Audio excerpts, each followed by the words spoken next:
नमस्कार दोस्तों, स्वागत है आपका A1 GK स्टडीज़ में। आज की वीडियो में हम लेकर आए हैं हिंदी के टॉप क्वेश्चन आंसर जो सभी परीक्षाओं के लिए महत्वपूर्ण होंगे। अगर आप किसी भी परीक्षा की तैयारी कर रहे हैं तो ये वीडियो आपकी सहायता करेगी, इसलिए वीडियो को आप लोग पूरा देखें। इनमें से जितने भी क्वेश्चन का आंसर जानते हैं प्लीज़ कमेंट बॉक्स में ज़रूर दीजिएगा, और चैनल पर नए हैं तो प्लीज़ चैनल को लाइक और सब्सक्राइब भी ज़रूर कर लीजिए। चलिए आगे बढ़ते हैं। आज का आपका पहला सवाल है, वाक्य में जहाँ पूर्ण विराम की तुलना में कम रुकना होता है वह किस चिन्ह का प्रयोग होता है? आपके ऑप्शन से ए निर्देशक, बी कोष्ठक, सी उद्धरण चिन्ह, डी अर्धविराम। सही जवाब है ऑप्शन डी अर्धविराम। जहाँ पूर्ण विराम से कम और अल्प विराम से अधिक रुकना होता है वहाँ अर्धविराम का प्रयोग किया जाता है। अगला सवाल, निम्नलिखित में से कौन सा व्यंजन कंठ्य व्यंजन कहलाते हैं? आपके ऑप्शन से ए त थ द ध, बी क ख ग घ, सी प फ ब भ, डी च छ ज झ।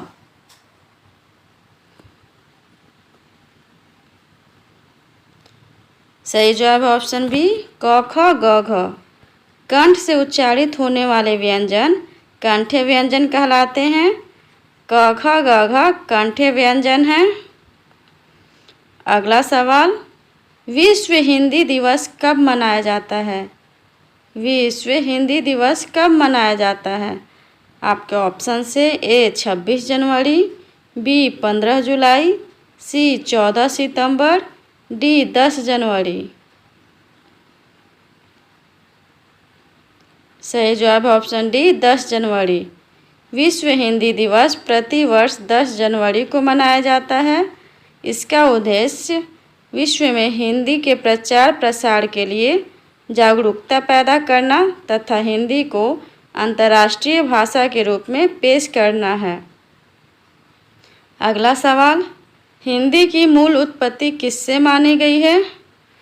आपके ऑप्शन से ए खस अपभ्रंश, बी अर्धमागधी अपभ्रंश, सी शौरसेनी अपभ्रंश, डी मागधी अपभ्रंश। जवाब दीजिए। सही जवाब है ऑप्शन सी शौरसेनी अपभ्रंश। हिंदी भाषा की मूल उत्पत्ति शौरसेनी अपभ्रंश से मानी जाती है, जो प्राकृत भाषा की अंतिम अवस्था है। अगला सवाल, निम्न में से कौन सा शब्द स्त्रीलिंग नहीं है? आपके ऑप्शन से ए यामा, बी योजना, सी भिक्षा, डी संबल। सही जवाब ऑप्शन डी संबल। अगला सवाल, नीति निपुण में कौन सा समास है? आपके ऑप्शन से ए तत्पुरुष, बी बहुव्रीहि, सी द्विगु, डी द्वंद्व। जवाब दीजिए। सही जवाब ऑप्शन ए तत्पुरुष। नीति निपुण शब्द में अधिकरण तत्पुरुष समास होता है, जो तत्पुरुष समास का एक प्रकार है। इसका समास विग्रह है नीति में निपुण।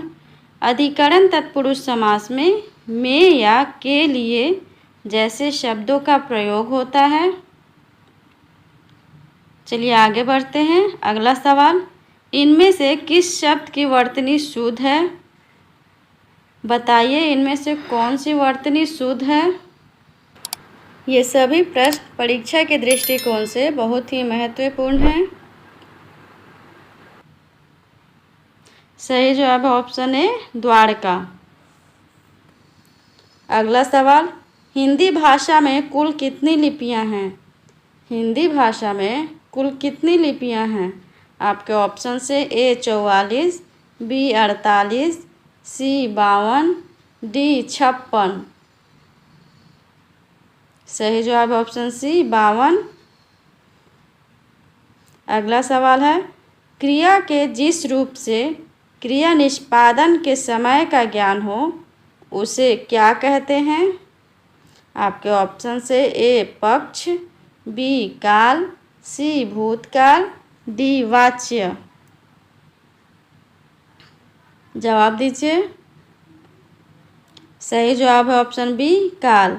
क्रिया के जिस रूप से कार्य के समय तथा उसकी पूर्णता अथवा अपूर्णता का बोध होता है उसे काल कहते हैं। अगला सवाल, जिन ध्वनियों की गणना न स्वर में की जाती है न व्यंजन में, उसे क्या कहते हैं? आपके ऑप्शन से ए आगत, बी ऊष्म, सी अंतस्थ, डी अयोगवाह। जवाब दीजिएगा। सही जवाब ऑप्शन डी अयोगवाह। जिन ध्वनियों की गणना न तो स्वरों में होती है न ही व्यंजनों में की जाती है उन्हें अयोगवाह कहते हैं। अन और अ अयोगवाह वर्ण हैं। आगे बढ़ते हैं। अगला सवाल, हिंदी में कुल कितने सर्वनाम हैं? हिंदी में कुल कितने सर्वनाम हैं? आपके ऑप्शन से ए 8, बी 10, सी 11, डी 13। जवाब दीजिए। सही जवाब है ऑप्शन सी 11। हिंदी में कुल 11 सर्वनाम हैं। मैं, तू, आप, यह, वह, जो, सो, कोई, कुछ, कौन और क्या। अगला सवाल, जिस समास में पूर्व पद गौण तथा उत्तर पद प्रधान हो उसे कौन सा समास कहते हैं? आपके ऑप्शन से ए द्वंद्व, बी बहुव्रीहि, सी द्विगु, डी तत्पुरुष। जवाब दीजिएगा।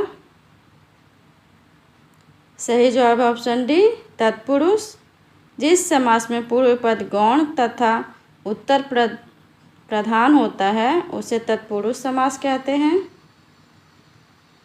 अगला सवाल है, उन्मूलन का विलोम शब्द क्या होता है?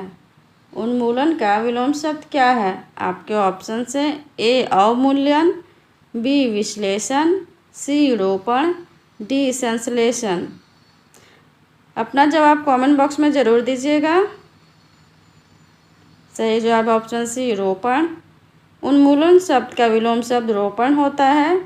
उन्मूलन शब्द का अर्थ है जड़ से नष्ट करना या पूरी तरह से हटाना। रोपण शब्द का अर्थ होता है पौधा लगाना या स्थापना करना। चलिए आगे बढ़ते हैं। अगला सवाल है, अलंकार का शाब्दिक अर्थ क्या होता है? बताइए अलंकार का शाब्दिक अर्थ क्या होता है? आपके ऑप्शन से ए वस्त्र, बी वर्ण, सी आभूषण, डी विशिष्ट। सही जवाब ऑप्शन सी आभूषण। अलंकार शब्द का शाब्दिक अर्थ आभूषण या गहना है।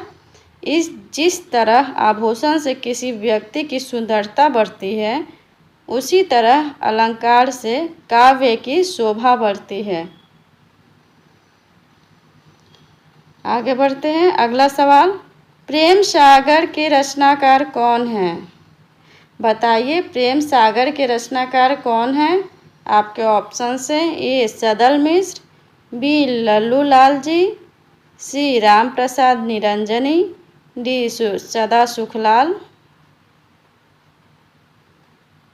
सही जवाब ऑप्शन बी लल्लू लाल जी। लल्लू लाल की यह कृति खड़ी बोली गद्य की आरंभिक कृतियों में से एक है। आज के लिए इतना ही। अगर वीडियो अच्छा लगा हो तो प्लीज़ चैनल को लाइक और सब्सक्राइब ज़रूर कर लीजिए। धन्यवाद।